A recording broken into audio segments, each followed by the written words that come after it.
Alhamdulillah. Alhamdulillahilladzi bi ni'matihi tatimmus shalihat. Asyhadu an la ilaha illallah wahdahu rabbi la syarika lah. Wa asyhadu anna Muhammadan abduhu wa rasuluhu alladzi la nabiyya ba'dah. Amma ba'du. Alhamdulillah, segala puja dan puji hanya milik Allah subhanahu wa ta'ala. Salawat dan juga iringan salam tetap kita hadiahkan kepada Rasul kita Nabi besar Muhammad sallallahu alaihi wa ala alihi wasallam.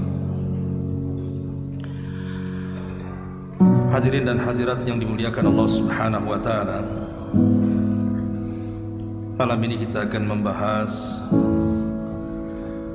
tema nasihat seputar amalan-amalan yang dengan sebab amalan itu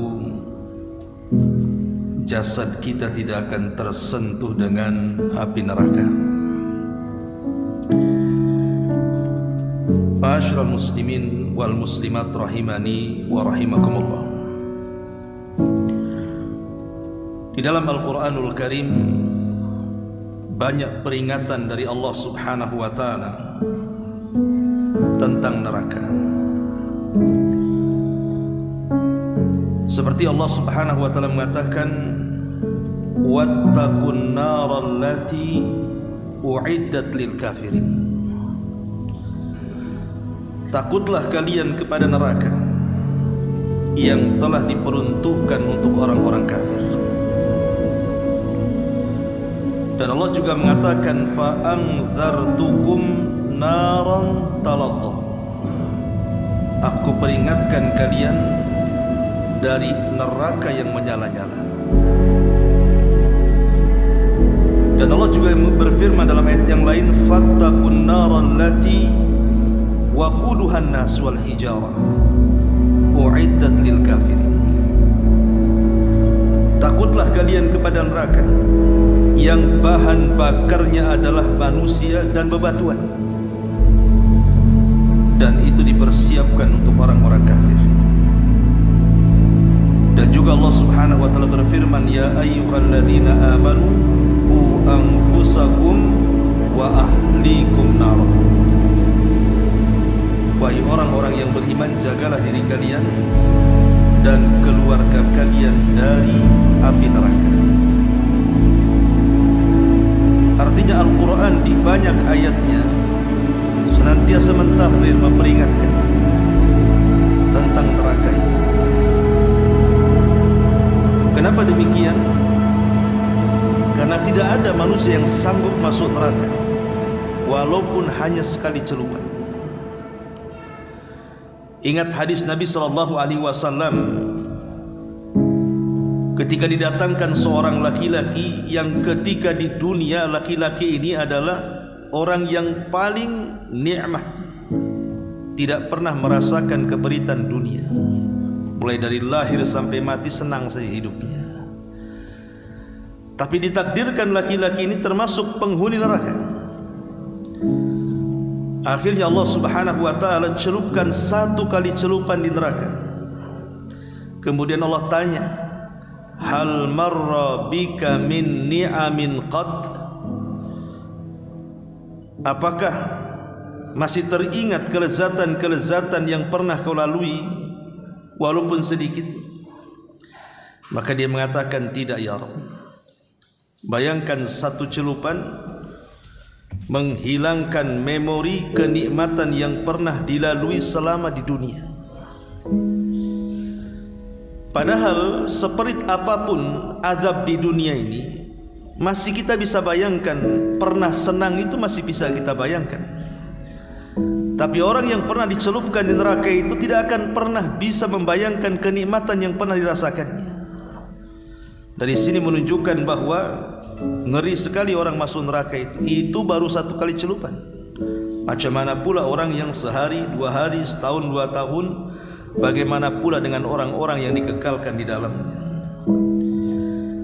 Makanya Al-Quran bagaimana mensifati orang-orang yang beriman yang takut kepada neraka. Allah Subhanahu wa taala mengatakan wa yarjuna rahmatahu wa yakhafuna adzabah.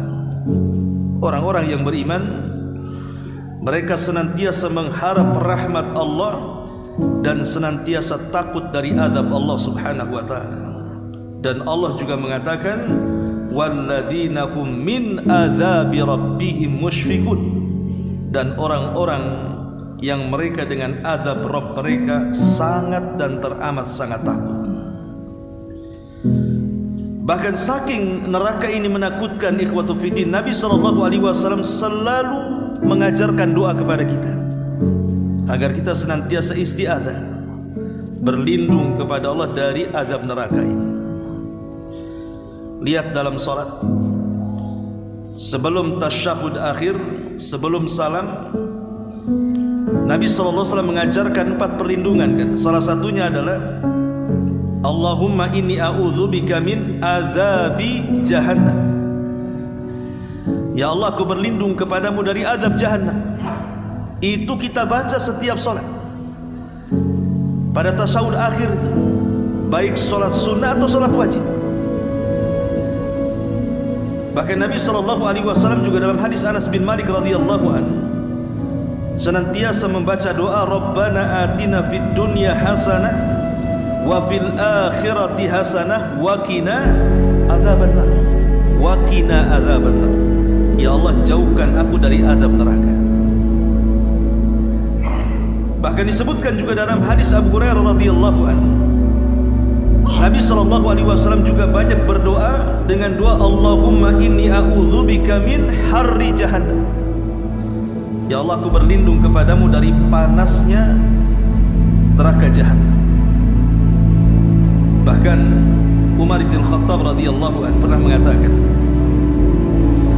"Lau nada munadin minas sama."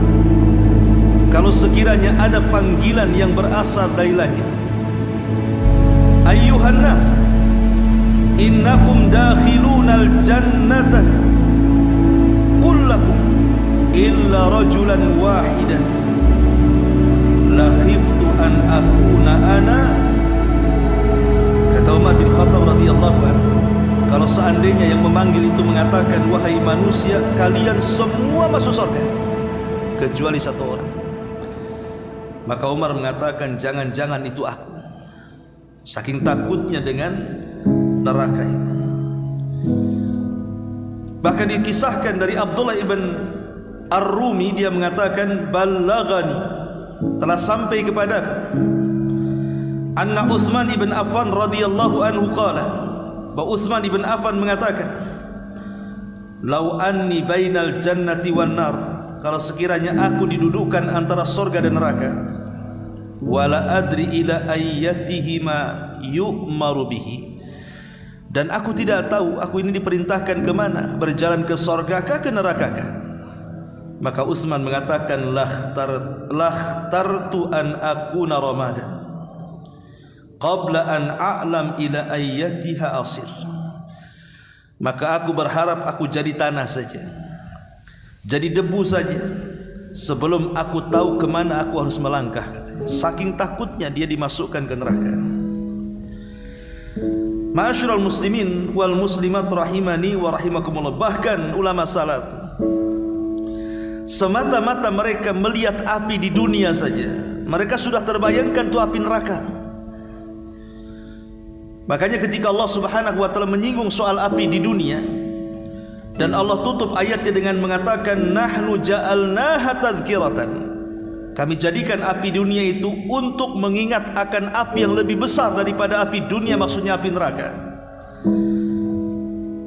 Disebutkan oleh Abu Hayyan At-Taimi, dia mengatakan sami'tu mundu 30 sanatan anna Abdullah ibn Mas'udin marra 'ala alladhina yanfukhuna 'ala al-kir fasaqata, akhrajahu al-Imam Ahmad. Kata Abu Hayyan At-Taimi, aku mendengar sejak 30 tahun Abdullah ibn Mas'ud radhiyallahu an apabila lewat di sebuah pandai besi. Kemudian dia melihat ada kipas yang sedang mengkipas-kipasi api. Kemudian menyalalah api itu, maka langsung terbayang azab neraka. Dia pun kemudian jatuh dan pingsan. Dan senada juga dikatakan oleh Sa'ad ibn Akhrum, dia mengatakan, kuntu amsi ma ibni Mas'ud, aku pernah berjalan bersama Ibnu Mas'ud, famarra bil haddadin, maka kami lewati orang-orang yang sedang membuat senjata di pandai besi. Wa qad akhraju hadidan minan nar, dan mereka sedang mengeluarkan besi yang berwarna merah dari api itu.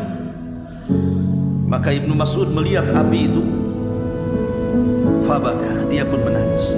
Kemudian dia pun tersungkur dan pingsan. Begitulah para ulama salaf ikhwatu fiddin muliakan Allah Subhanahu wa taala, takutnya mereka kepada neraka sampai api di dunia saja mereka bayangkan itu neraka, sehingga sebagian mereka menghalangi untuk tertawa. Saking kalau mereka teringat neraka itu, mereka tidak mau tertawa lagi.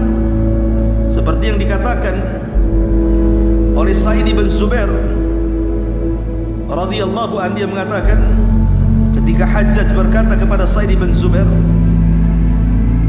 "Balaghani annaka lam tadhhab." Telah sampai kepadaku bahwa engkau tidak pernah tertawa, tidak pernah tersenyum. Kenapa? Maka Sa'id bin Zubair mengatakan, "Kaifa adhhab wa jahannam qad su'irat wal aghlal qad nusibat waz zabaniyah qad u'idat." Bagaimana aku bisa tertawa, kata Sa'id bin Zubair, sementara jahannam sudah dinyalakan, rantai sudah disiapkan, dan malaikat-malaikat zabaniyah penyeret orang ke neraka sudah siap menyeret kita. Bagaimana aku akan tertawa, kata Sa'id ibn Zubair radhiyallahu anhu. Makanya Rasul mengatakan, lau ta'lamuna ma a'lamu la dhahiktum qalilan wa la bakaitum katsira. Kalau kalian tahu apa yang ku tahu tentang neraka, sungguh kalian akan sedikit tertawa dan banyak menangis. Ma'asyiral muslimin yang dimuliakan Allah Azza wa Jalla, setelah kita tahu bagaimana kondisi para ulama tentang neraka, maka kita masuk pada poinnya. Tidak berpanjang mukadimah, apa saja amalan-amalan yang bisa menghindarkan kita dari api neraka. Yang pertama, qaulu la ilaha illallah bi ikhlasin wa yaqin. Ucapan kalimatut tauhid la ilaha illallah tentu dengan keikhlasan dan dengan keyakinan. An Anas bin Malik radhiyallahu an anna an-nabiy sallallahu alaihi wasallam qala li Muadz ibn Jabal radhiyallahu an, ma min ahadin yashhadu an la ilaha illallah wa anna Muhammadar Rasulullah sidqan min qalbihi illa harramahu Allahu 'alan nar. Rawahu al-Bukhari wa Muslim. Dari Anas bin Malik radhiyallahu anhu, Nabi sallallahu alaihi wasallam berkata kepada Muadz, tidaklah seseorang bersaksi bahwa tidak ada sesembahan yang berhak disembah kecuali Allah, dan bersaksi bahwa Muhammad adalah utusan Allah, sidqan min qalbihi, dengan penuh kejujuran dalam hatinya, illa kecuali harramahullahu alaihin nar, Allah haramkan padanya neraka. Tentu bukan hanya sekedar mengucap, ya, bukan hanya sekedar mengucap kalimat la ilaha illallah. Tentu namanya kalimat la ilaha illallah itu kan ada syurutnya, ada syarat-syaratnya, ada rukun-rukunnya. Karena banyak di masyarakat itu mereka mengucapkan kalimat la ilaha illallah tapi masih melakukan praktek kesyirikan. Lisannya la ilaha illallah tapi masih suka datang ke dukun. Lisannya mengucapkan la ilaha illallah tapi masih percaya dengan tangkal dan jimat. Lisannya mengucapkan la ilaha illallah tapi masih percaya dengan klinik-klinik, khurafat-khurafat. Maka ini tidak manfaat kalimat itu. Jadi kalimat itu maksudnya adalah dengan segala konsekuensi dan makna yang terkandung pada kalimat la ilaha illallah, baru akan manfaat kalimat itu. Ini yang pertama. Yang kedua, husnul khuluqi wa layyinul janib. Baik akhlak, supel, bersikap mudah, dan tidak mempersulit orang lain. Disebutkan dalam sebuah hadis yang dikeluarkan Imam Tirmidzi dari Abdullah bin Mas'ud radhiyallahu anhu, Rasulullah SAW bersabda, "Ala ukhbirukum, maukah ku habarkan kepada kalian," kata Rasul, "biman yahrumu 'alan nar, sesiapa yang Allah haramkan padanya masuk neraka, au biman tahrumu 'alaihin nar, atau sesiapa yang diharamkan padanya api neraka." Kemudian Rasul mengatakan, "Ala kulli qaribin hayyinin layyinin sahlin." Rasul menyebutkan dari akhlak itu 4 sifat. Pertama, qarib. Qarib itu artinya supel dengan orang, dekat dengan orang, mudah bergaul.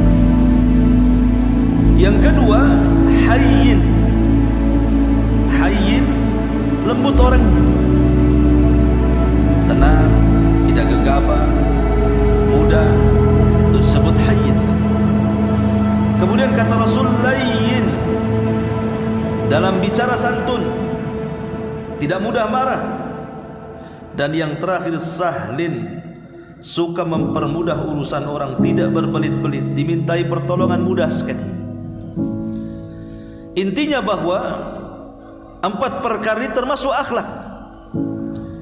Makanya Nabi SAW mengatakan, rahimallahu rajulan samhan idza ba'a wa samhan idza ishtara wa samhan idza qada wa samhan idza iqtada. Semoga Allah merahmati seseorang yang mempermudah ketika menjadi pembeli, ketika menjadi penjual, ketika meminjami uang, dan ketika membayar hutang. Apa maksudnya mempermudah ini?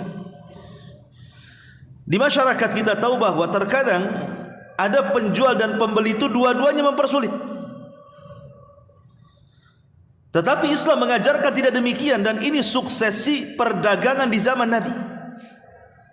Ketika orang-orang Yahudi itu mempersulit, maka Nabi SAW mengatakan kepada para sahabat, semoga Allah merahmati orang yang mempermudah. Mempermudah. Umpamanya kita jadi penjual nih, Anda jual apa gitu kan, kemudian kita ada datang pembeli kepada kita, mudahkan pembeli itu. Dengan cara apa? Dengan cara bersedekah.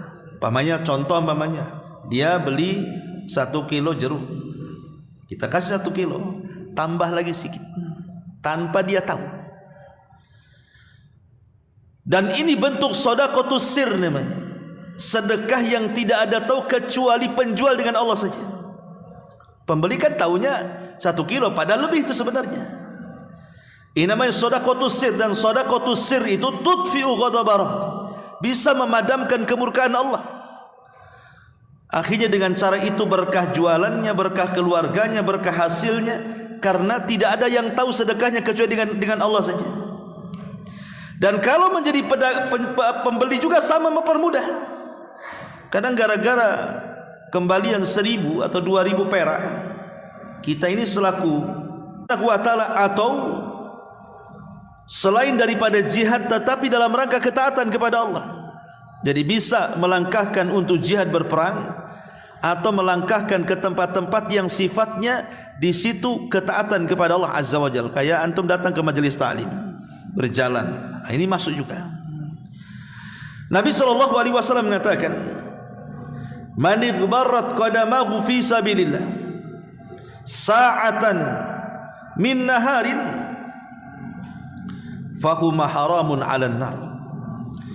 Barang siapa yang kedua kakinya terkena debu di jalan Allah 1 waktu di siang hari, maka kedua kakinya akan diharamkan dari api neraka. Dalam riwayat, man igbarrat qadamahu fi sabilillah harramallahu 'alan nar.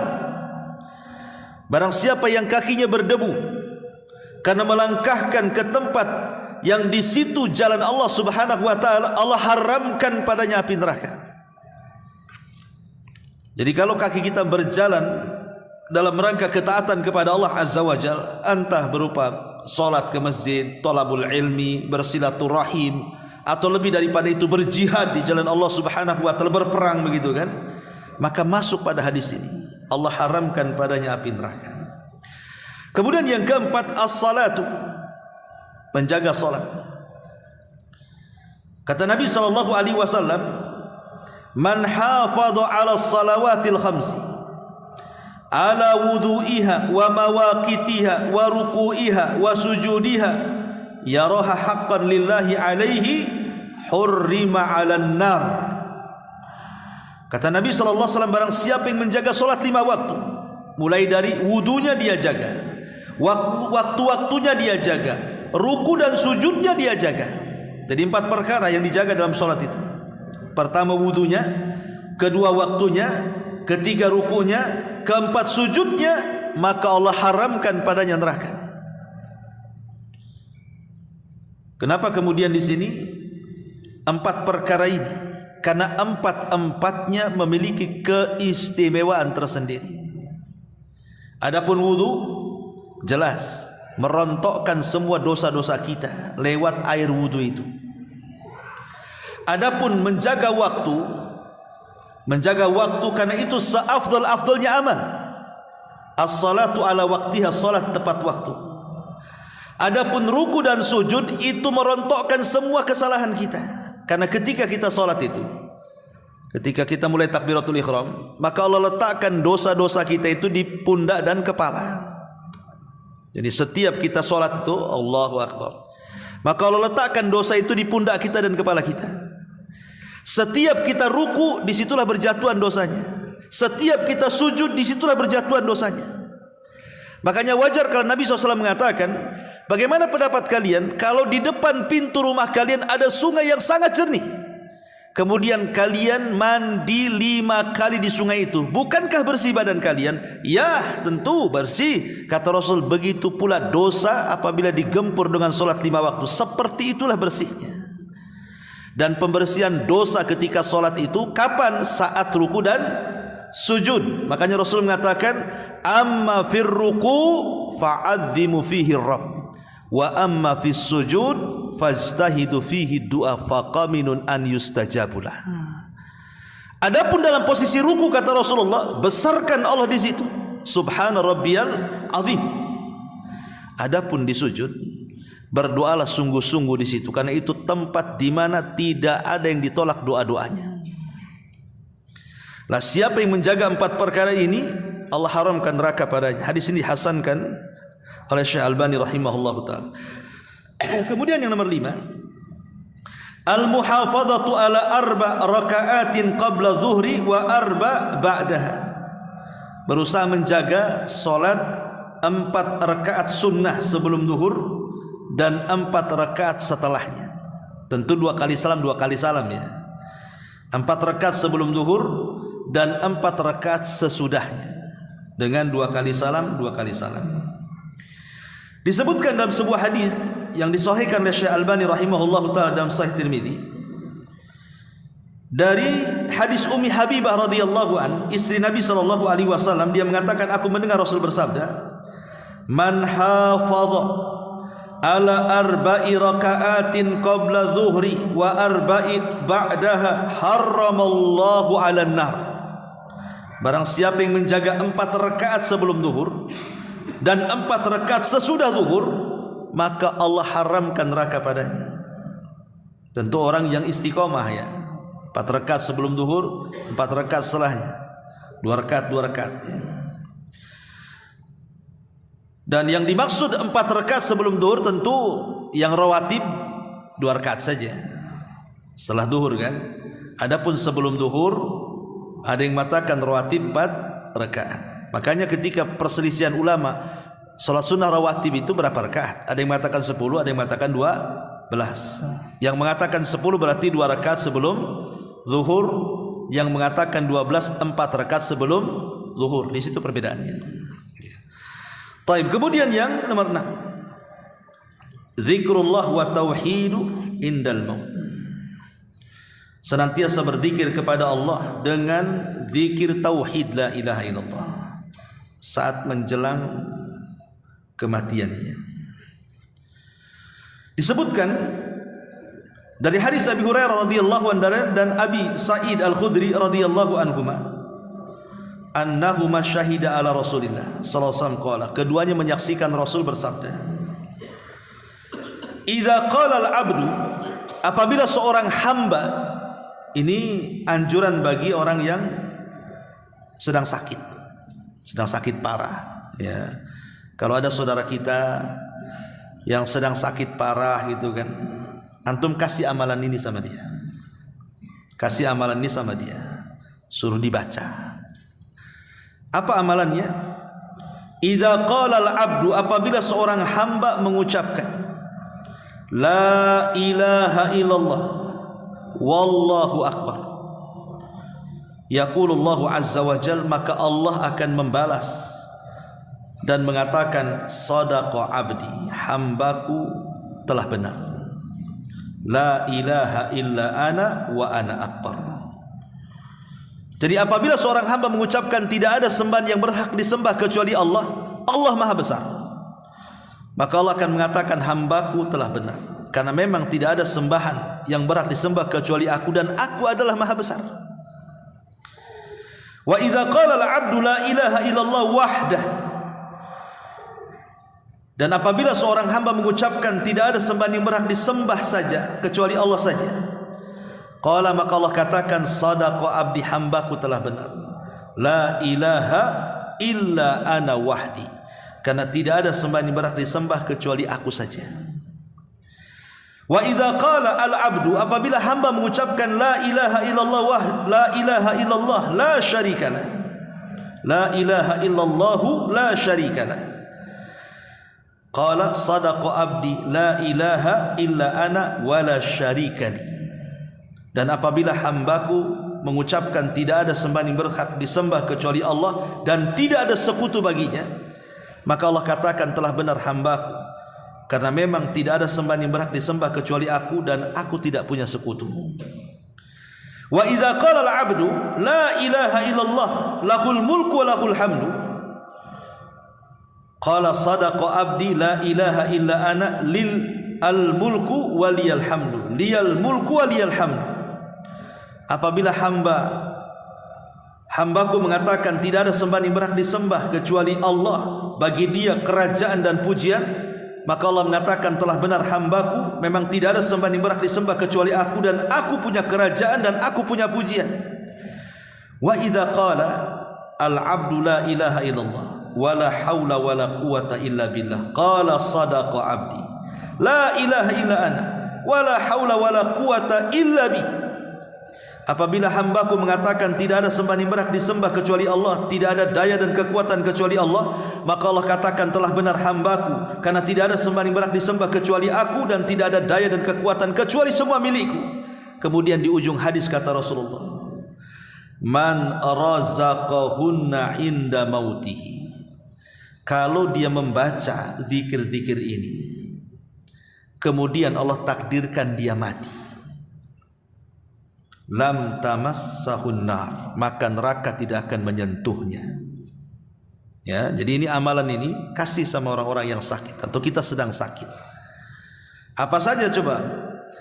La ilaha illallah Allahu akbar, 1. La ilaha illallah wahdah, 2. La ilaha illallah la syarikalah, 3. La ilaha illallah lahul mulku wa lahul hamdu, 4. Dan yang terakhir, yang kelima, la ilaha illallah wa la quwata illa billah. Ini 4 kalimat, 5 kalimat.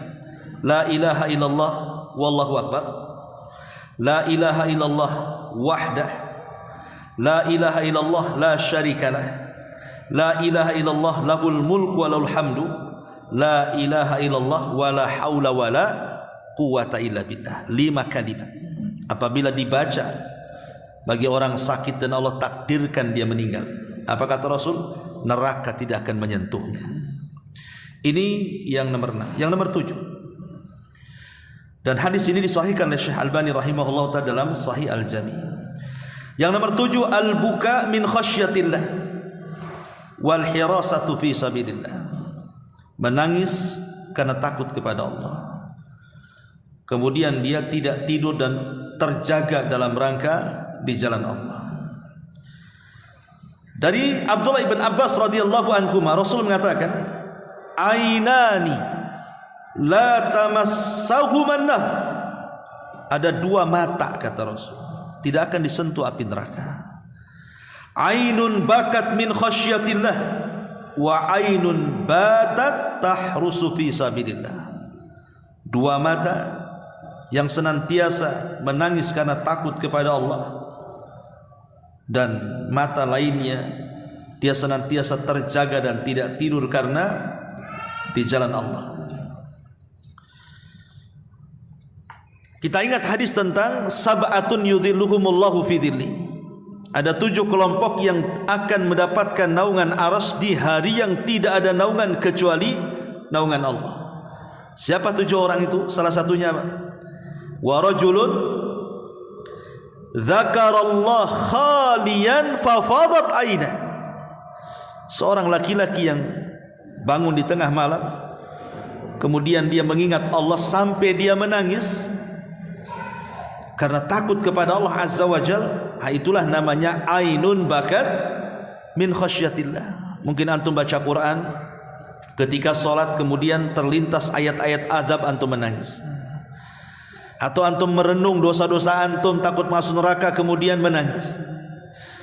Pokoknya intinya adalah mata yang senantiasa takut karena Allah Subhanahu wa ta'ala. Dan yang kedua, orang-orang yang menjaga di jalan, seperti orang-orang Gaza tuh, hari ini. Mana bisa tidur mereka?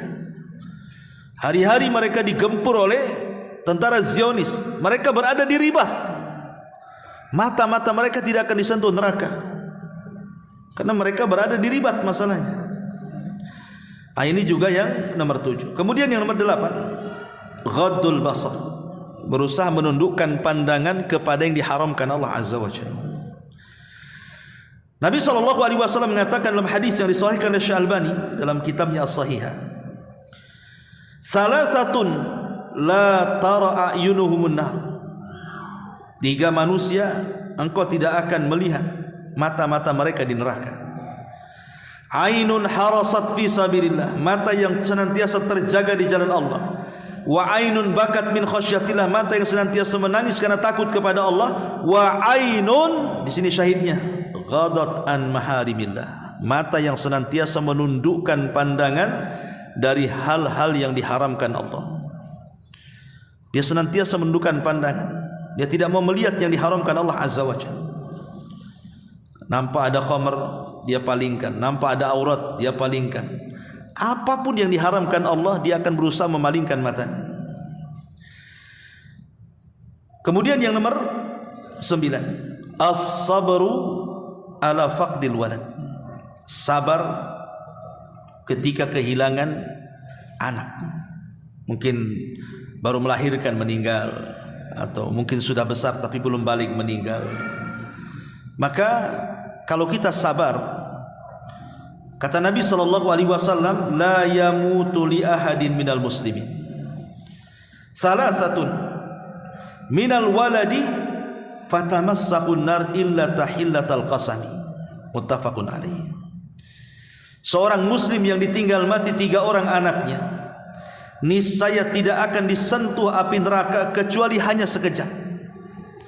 Ada yang mengatakan takhillah al-qasam di sini artinya kecuali hanya lewat di titian saja. Bahkan dalam riwayat yang lain Nabi SAW mengatakan,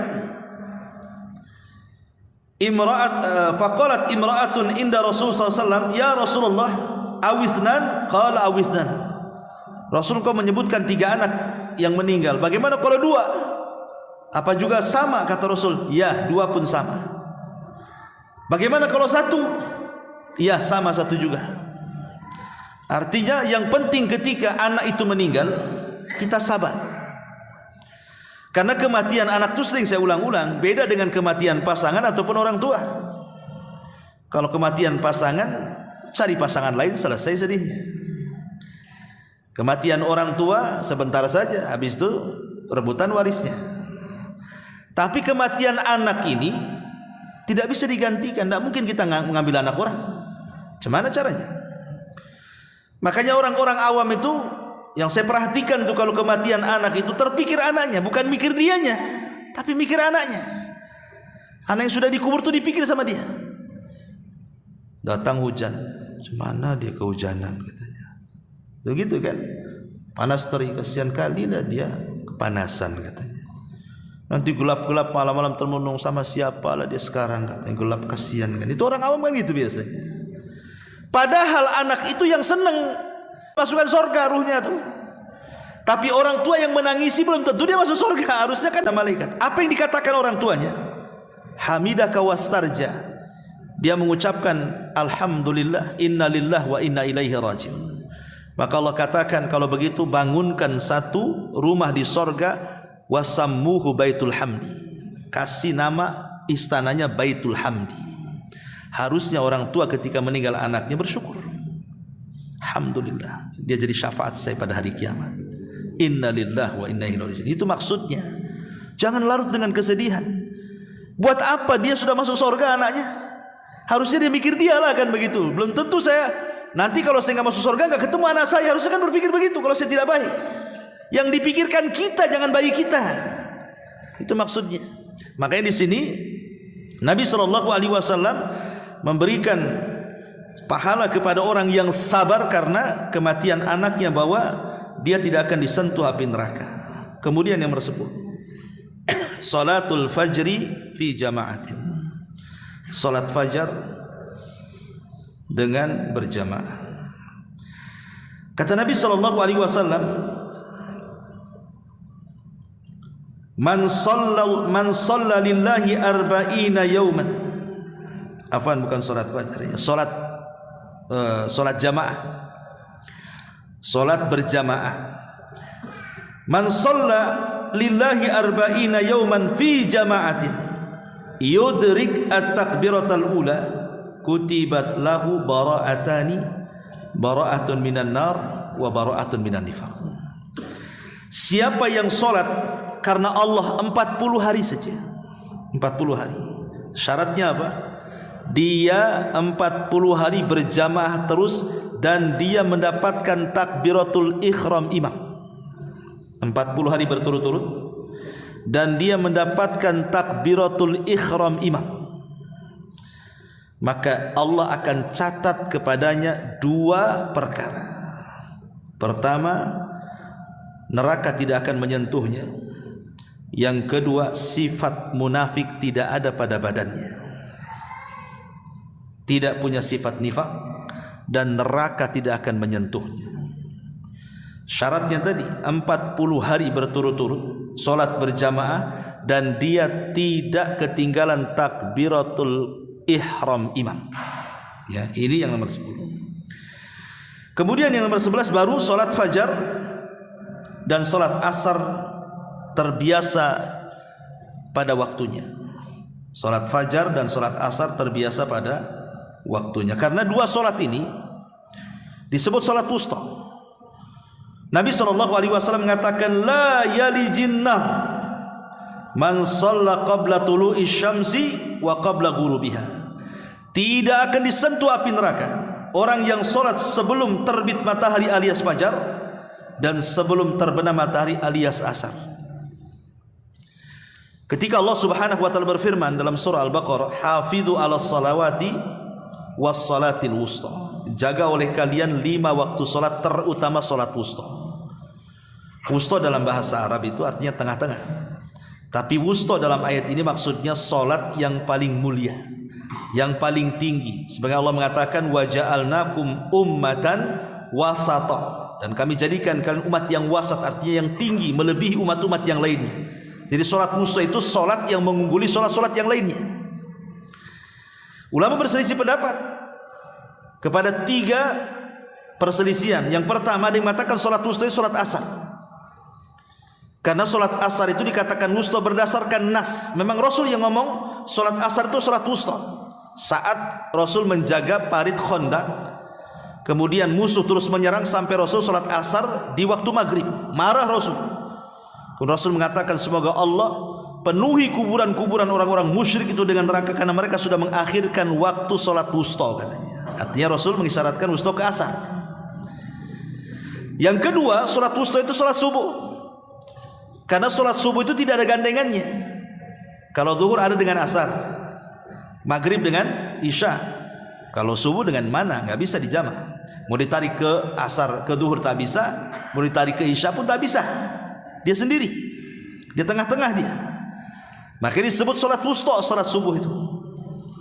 Kemudian yang ketiga, tidak, salat wusta itu bukan duhur, bukan subuh, bukan asar.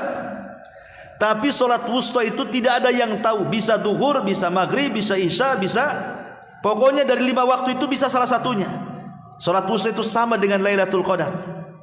Kita tidak tahu yang mana satu. Bisa tanggal 21, 23, 25, 27, 29. Sama dengan Ismul A'zam dalam Asmaul Husna. Maka salat wusta itu tidak tahu mana yang satu, supaya kita melaksanakan 5-5-nya sehingga bertepatan dengan salat wusta. Walaupun jumhur ulama banyak yang menguatkan salat wusta itu salat asar karena berdasarkan nas. Tapi baik asar ataupun subuh, dua-duanya memiliki keistimewaan yang sama. Karena di 2 waktu ini turun malaikat mencatat amalan kita, sehingga subuh dan asar pahalanya 2. Jadi subuh 2, asar 2. Tapi kalau zuhur, kemudian maghrib, isya cuma 1 pahalanya. Kenapa? Karena dicatat 1 malaikat saja. Kalau asar dan subuh dicatat 2 malaikat, malaikat malam dan malaikat siang. Ini yang ke-11. Yang ke-12, salatu ithnai asyrata raka'atan, menjaga salat rawatib yang 12. Kata Nabi SAW, man shalla fi yaumin ithnatai asyrata raka'atan harramallahu lahmahu 'alan nar.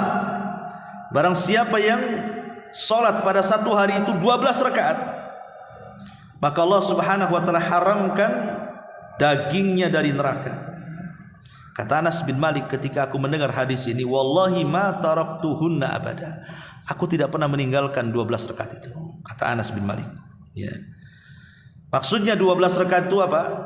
4 rakaat sebelum zuhur, 2 rakaat setelahnya, 2 rakaat setelah maghrib, 2 rakaat setelah isya, 2 rakaat setelah sebelum subuh. Itu maksudnya 12 rakaat itu. Kemudian yang nomor 13, as-saharu fi sabilillah. Sahar itu artinya tidak bisa tidur karena berjaga-jaga di jalan Allah Subhanahu wa taala. Seperti orang yang berada di perbatasan ribat gitu ya. Rasul mengatakan, hurrimat ainun 'alan nar, diharamkan mata dari neraka, sahirat fi sabilillah, yang dia terjaga karena di jalan Allah Azza wa Jalla. Kemudian yang nomor 14, al-mu'min billahi wal muhibbu lahu, orang yang menanamkan keimanan kepada Allah dan berusaha mencintai Allah Azza wa Jalla. Dari Anas bin Malik radhiyallahu an, kata Rasul, thalathun man kunna fihi hurrima 'alan nar. 3 perkara kalau ada pada seseorang diharamkan padanya neraka. Kemudian Rasul mengatakan imanun billah, pertama beriman kepada Allah, wa hubbullah, kemudian cinta kepada Allah, kemudian yang ketiga wa an yulqa finnar fayuhraqu ahabbu ilaihi min an yarji'a fil kufri, dilempar ke dalam neraka, dilempar ke dalam api lebih baik dibandingkan kembali kepada kekufuran. 3 perkara ini, pertama beriman kepada Allah, cinta kepada Allah, dan lebih baik dilempar ke dalam api dibandingkan balik kepada kekufuran, murtad dan begitu seterusnya. Kemudian juga yang nomor 15, bertaubat. Ingat kisah yang membunuh 99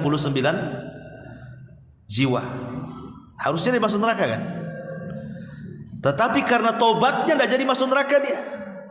Padahal akhirnya dia membunuh bukan 99 jiwa, digenapkan pula 100 dia bunuh tuh.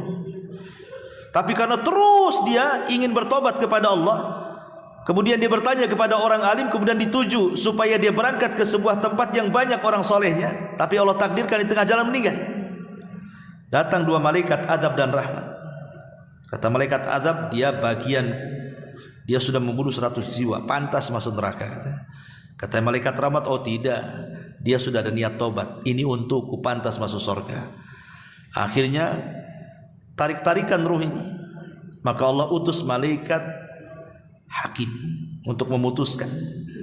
Kata malaikat hakim ini, kisu bainal ardaini, gini saja, ukur saja di antara dua bumi itu, lebih dekat kemana? Lebih dekat kepada yang dituju dari desa yang banyak orang solehnya, ataukah lebih dekat kepada orang alim yang ia bertanya bagaimana cara tobatnya? Sebenarnya dia itu belum jauh dari tempat orang alim yang bertanya. Sebenarnya dia itu layak masuk neraka, tapi karena rahmat Allah lebih luas dibandingkan murkanya, dilipat bumi sama Allah, didekatkan ke desa orang soleh itu mana. Lihat bagaimana rahmat Allah Azza wa Jalla lebih mendahului kemurkaannya. Baru ada niat taubat saja sudah, karena keikhlasannya masuk surga. Luar biasa. Kemudian juga as-sadaqah, bersedekah, yang nomor 16. Maksudnya sedekah yang rutin, bukan sekali-kali, ya. Kata Nabi SAW, fattaqun nar walau bisyikki tamr. Takutlah kalian kepada neraka walaupun hanya sedekah dengan separuh kurma. Bersedekah dengan separuh kurma itu kan gak ada artinya, tapi kalau terus-terusan lama-lama ada artinya. Kita biasa memangnya sedekah tidak banyak-banyak lah, 1.000, 2.000 perak, tapi terus-terusan, iya.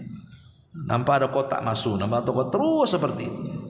Kemudian juga yang nomor 17, as-saum, berpuasa, puasa sunnah. Entah Senin Kemis, ya entah Ayamul Bid, entah Daud.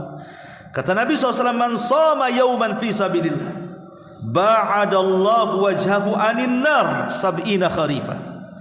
Barang siapa yang berpuasa satu hari saja di jalan Allah, maka Allah akan jauhkan wajahnya dari api neraka sejauh 70 tahun perjalanan. Kalau antum jalan jangan berhenti 70 tahun sampai di mana. Itulah jauhnya kita dari neraka. Kemudian juga al-istiqamatu ala dinillah, berusaha istiqamah. Istiqamah di jalan Allah Subhanahu wa taala. Dan ini berdasarkan firman Allah Azza wa Jalla, innal ladzina qalu rabbuna Allah tsumma istaqamu tatanazzalu alaihimul malaika alla takhafu wa la tahzanu wa abshiru bil jannah allati kuntum tu'adun. Orang-orang yang mengatakan Rabbuna Allah, Rabb kami Allah, kemudian istiqamah, maka malaikat akan turun menghabar gembirakan kepada dia, jangan takut, jangan sedih, karena Allah sudah sediakan surga. Artinya nggak mungkin masuk neraka. Kemudian juga talabul ilmi, seperti antum ini talabul ilmi. Nabi SAW mengatakan, man salaka tariqan yaltamisu fihi ilman sahhalallahu bihi tariqan ilal jannah. Siapa yang berjalan dalam rangka mencari ilmu agama, Allah mudahkan jalannya ke surga, bukan ke neraka. Kemudian yang selanjutnya binaul masajid, membangun masjid. Jelas, kalau siapa yang membangun masjid, Allah bangunkan satu istana di surga. Tidak mungkinlah antum masuk neraka istananya dibiarin. Jadi istana itu siapa kalau begitu kita sudah bangun, ya. Makanya kemudian Rasul mengatakan, man bana masjidan yabtaghi bihi wajhallah banallahu lahu mithlahu fil jannah. Siapa yang membangun masjid dalam rangka mengharap wajah Allah, Allah bangunkan yang semisalnya di surga. Maksudnya Allah bangunkan istana di surga. Kalimat yabtaghi bihi wajah Allah artinya betul-betul karena Allah. Ingat dulu ada seorang khalifah, dia ingin bangun masjid, dan dia syaratkan pembangunan itu dananya semua dari dia. Tidak boleh ada orang yang nyumbang, dia semua, karena dia mau kasih nama masjidnya nama dia. Mulailah akhirnya dipanggil, mulai dari arsiteknya, tukang borongnya, tukang-tukangnya, semua dipanggil. Kemudian diwanti-wanti sama sang khalifah ini, aku mau buat masjid. Ingat, jangan ada satupun dana orang masuk ke masjid ini, karena masjid ini kalau sudah jadi akan saya kasih nama saya. Akhirnya mulailah dibangun masjid itu.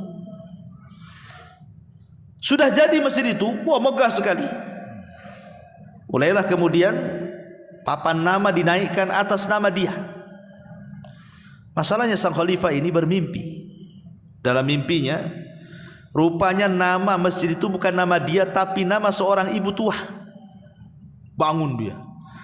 Ketika bangun dia ngomong sama prajuritnya, kau datang ke masjid yang saya bangun, tengok papan nama itu, masih atas namaku atau atas nama orang lain, katanya. Ditengok tak ada yang berubah. Ya. Alhamdulillah, kata khalifah. Besoknya mimpi lagi, gitu lagi, papan namanya berubah namanya. Akhirnya pas dia terjaga, dia ngomong lagi sama prajuritnya, kau datang lagi ke masjid itu, tengok, katanya. Masih namaku enggak, katanya. Masih ya khalifah. Sampai berturut-turut beberapa hari seperti itu. Akhirnya dia mengganggu mimpi itu dan mengatakan, cari nama wanita yang ada dalam mimpiku yang terpampang nama masjidku itu, katanya. Cari, ketemu wanita, rupanya wanita sudah tua, dan nenek-nenek, ya. Kemudian dipanggil sama khalifah, Nek, ada enggak kau nyumbang ke masjidku? Kata nenek, boro-boro makan aja sulit mau nyumbang pula, katanya. Yang benar saya balikin. Kata nenek, itu enggak ada. Terus didesak-desak. Akhirnya kemudian khalifah ini maksa, sebutkan nih sumbanganmu apa, saya balikan. Katanya itu tidak ada. Aku hari-hari lewat masjid ini dan saya kagumi masjidmu tuh. Cuman aku teringat satu saja, katanya. Jadi satu hari saya lewat, lah salah satu kuda untuk mengangkut bahan bangunan itu, dia terikat di sebuah pohon. Dia ingin minum. Masalahnya talinya terserimpet di kakinya, sehingga dia susah mau minum tuh, karena tergulung kakinya dengan tali itu. Mau minum tak bisa, mau minum tak bisa. Jadi kata wanita ini, aku kasihan. Aku dekati kuda itu, kemudian ku lepaslah tali itu, akhirnya dia bisa minum. Itu saja. Ya. Kata sang khalifah, sini wahai prajurit, ganti papan nama itu, kasih atas nama wanita ini. Demi Allah, dia melakukan itu karena Allah, tapi aku melakukan karena manusia, gitu. Nah, kan? Jadi maksudnya kisah ini artinya bahwa segala sesuatu itu harus karena Allah Subhanahu wa taala, gitu maksudnya. Bukan karena yang lainnya. Kalau sekarang kan nggak ada yang membangun masjid muslimin tuh kasih nama saya. Jelas-jelasnya ngomong kasih nama saya. Kemudian juga al-mudawamatu ala tatahhur, senantiasa menjaga kebersihan ataupun kesucian. Ya, kalau bisa habis wudu batal wudu lagi, nanti batal wudu lagi, dia jaga betul. Dan ini lihat dari hadis Bilal bin Rabah, ketika Nabi SAW bertanya kepada Bilal bin Rabah, ya Bilal, samitu khosataka fil jannah, wahai Bilal, aku ketika masuk ke sorga, kok aku mendengar suara terompahmu di sorga, apa yang kau lakukan? Maka Bilal mengatakan, ma tawadda'tu wudu'an illa waqad shallaitu rak'atain. Tidaklah aku berwudu kecuali setelahnya aku melaksanakan 2 rakaat wudu. Dan Bilal terkenal orang yang menjaga kebersihan dan senantiasa berwudu. Kemudian juga al-iktsar minas sujud, memperbanyak sujud. Sujud kan macam-macam, ada sujud salat, sujud tilawah, sujud sahwi, sujud syukur, gitu ya. Kemudian juga al-hajjul mabrur, yang haji dengan tujuan karena Allah. Kemudian juga menyebar salam, memberi makan kepada fuqara wal masakin, bersilaturahim, dan salat di malam hari. Dan itu disatukan dalam satu redaksi hadis. Kata Rasul, afsus salam wa at'imut ta'am wa sallu bil laili wan nasu niyam tadkhulul jannata bis salam. Sebarkan salam, kasih makan, salat malam, maka kalian akan masuk surga dengan selamat. Dan banyak lagi hal-hal yang berkaitan dengan amal-amal yang bisa menjauhkan kita dari api neraka ini. Sebagiannya saja, ini saja yang bisa sampaikan, ya, mudah-mudahan ada manfaatnya. Kita tutup subhanaka wa bihamdika asyhadu an la ilaha illa anta astaghfiruka wa atubu ilaik. Allahu taala alam.